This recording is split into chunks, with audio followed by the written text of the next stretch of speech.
It was a very good question. I want to follow up a little with George Hefner's question too and elaborate on a point that Gabriella made. The theme of this whole meeting is sustainability in the border region.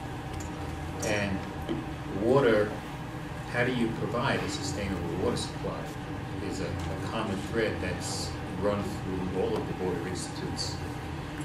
And there is somewhat of a tension between water supply from desalination and what's involved in providing, in this case, the energy to do that desalination.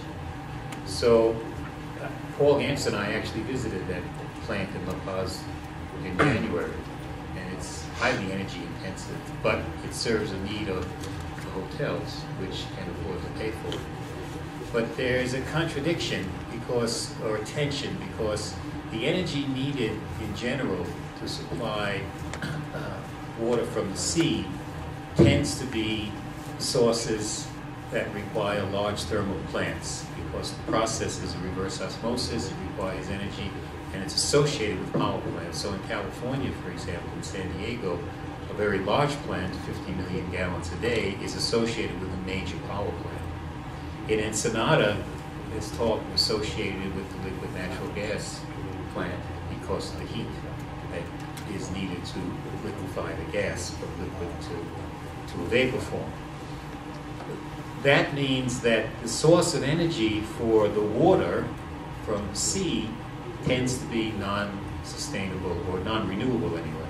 It could be sustained over a long time, provided you have sources, particularly for natural gas. Renewable energy doesn't lend itself, to your question, George, to desalination because it's a thermal process, and the thermal and desalination doesn't do that. So there's a tension there to provide water from that source, and I'd like to reiterate just Gabriella's point that the use of water, both in California and Baja California, is very, very wasteful, and that is a much better way than going to the most expensive, which is desalination. Sorry. No, that's all right, because I was doing that to say long. Oh, okay. Well, I thought you meant time. No. Good. I'll take us to the other place where we we're never doing agree on anything, by the way. I'll go to the other place where we're doing desalination, which is in the El Paso region. And we have an inland desal that desalinates brackish groundwater, 27 million gallons a day. And that takes energy too, because it's a filtration process. What's the source of the energy? Then you've got right now we're getting it off the grid, but we've got plans for a 30-acre photovoltaic and concentrated solar power array to do two things.